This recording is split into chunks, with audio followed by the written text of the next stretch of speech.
in the sun-soaked, taco truck-filled streets of San Diego, where every neighbor has a surfboard and a secret guacamole recipe. My twin brother Jet and I grew up in a cul-de-sac straight out of a cheesy sitcom. Picture palm trees, backyard barbecues with the smell of sizzling carne asada, and nosy neighbors who wave like they're auditioning for a toothpaste commercial but whisper about your mismatched socks the second you turn away. Our middle-class life was peak suburban cliché. Dad, a warehouse manager with a passion for fantasy football, and Mom, a coupon-clipping queen who could stretch $1 like it was yoga class. Then there was Jet, my twin, and me, Zane. Jet was the golden child, the guy who could trip into a room and still get a standing ovation. High school surf team captain, prom king, and perpetually tan like he was born in a sunscreen ad. Teachers practically wrote him recommendation letters for existing. Me? I was the guy slinging tacos at the local taqueria El Fuego, rocking a name tag that said Zane, but might as well have read Jet's shadow. Our senior year was a blur of Jet's beach bonfire parties, my late-night burrito runs, and our parents' obsessive planning for the ultimate graduation bash. Mom was lost in a Pinterest vortex of mason jar centerpieces and a playlist heavy on Sweet Caroline remixes. Dad was debating whether a piñata shaped like a surfboard would make him the cool dad or get him banned from the neighborhood watch. Jet, naturally, was basking in the glow of a full-ride surf scholarship to UCLA while I was counting down the days to escape to an out-of-state college where I could finally be Zane, not Jet's twin. No shade. Okay, maybe a little, like when Jet accidentally ate my last carne asada taco without asking. Twin telepathy? More like twin taco theft. The week before graduation, Jet was drowning in texts from girls planning post-ceremony beach trips, while I was juggling double shifts at El Fuego and an email from my future roommate asking if I was cool with a pet tarantula.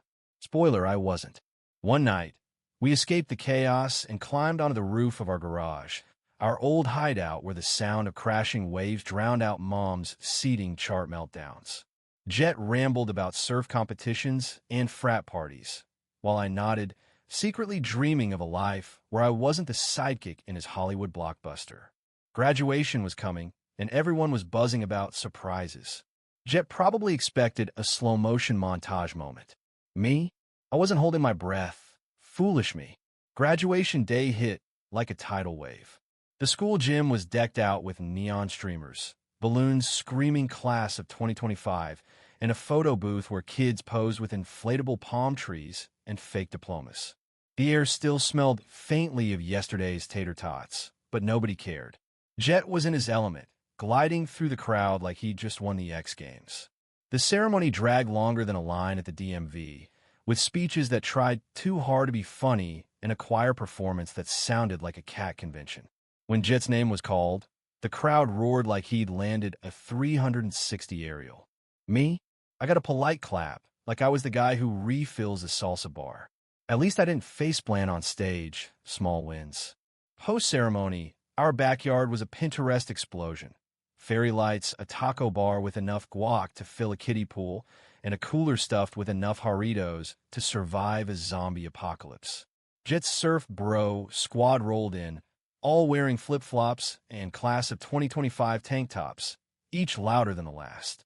Next door, Mrs. Rodriguez was sneaking extra tacos while pretending to check on her sprinklers. Jet, in true rockstar fashion, rented a party bus, because apparently graduation isn't complete without blasting Drake and making an in-and-out run.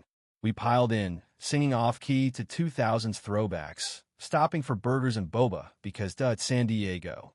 Jet soaked up the selfies and high-fives while I sipped my mango boba, cracking jokes and wondering if anyone noticed me. For a fleeting moment, posing with our boba cups like they were Grammy Awards, I thought maybe I'd get my own spotlight. Back home, as the fairy lights flickered and the night got stickier than a spilled soda, Mom and Dad gathered everyone inside for the big moment. Jet was practically vibrating, already picturing his epic gift. Me? I was praying it wasn't a pair of flip-flops. The living room was thicker with anticipation than the air at a sold-out Padres game. Jet's buddies sprawled across our ancient couch, whispering bets. A jet ski? A surfboard signed by Kelly Slater? Mom, tearing up like she was in a rom-com, handed Jet a key fob. The room lost it.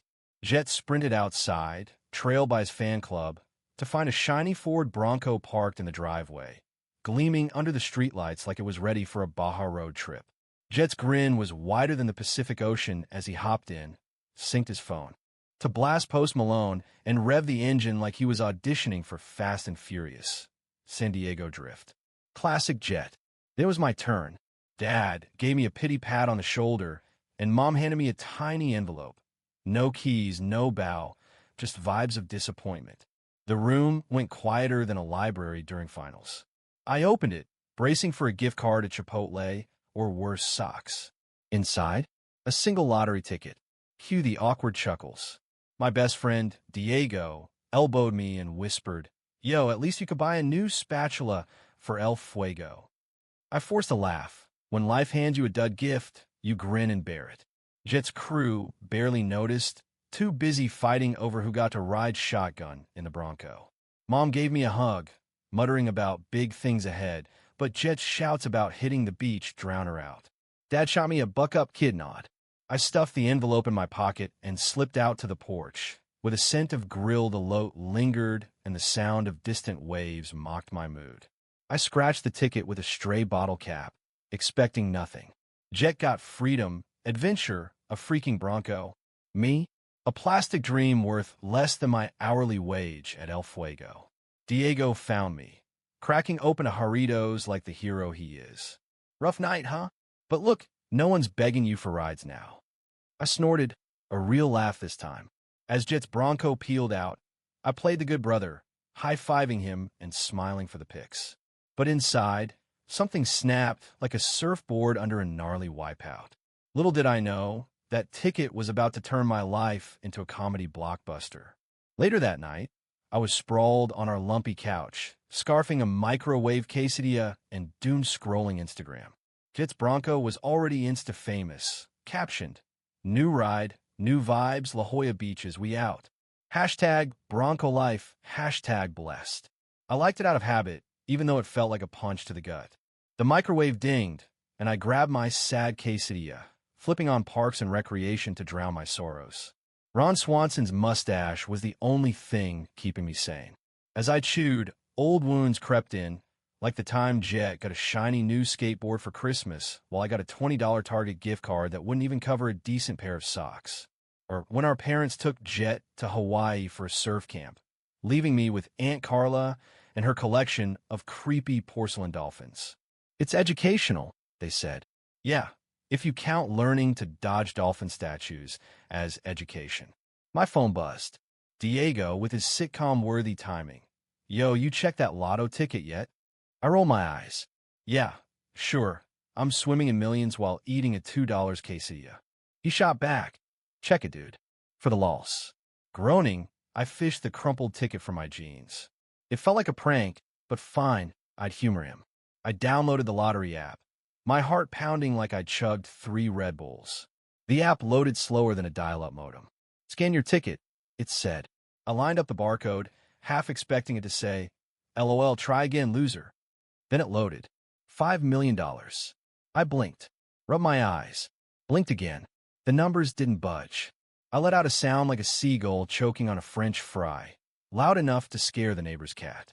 Diego texted, "Well?" I nearly yeeted my phone across the room. $5 million. Not a new spatula. Quit my job, buy a yacht, never scrape salsa off plates again money. My brain went in a hyperdrive. What do when you win a lottery? Google, obviously.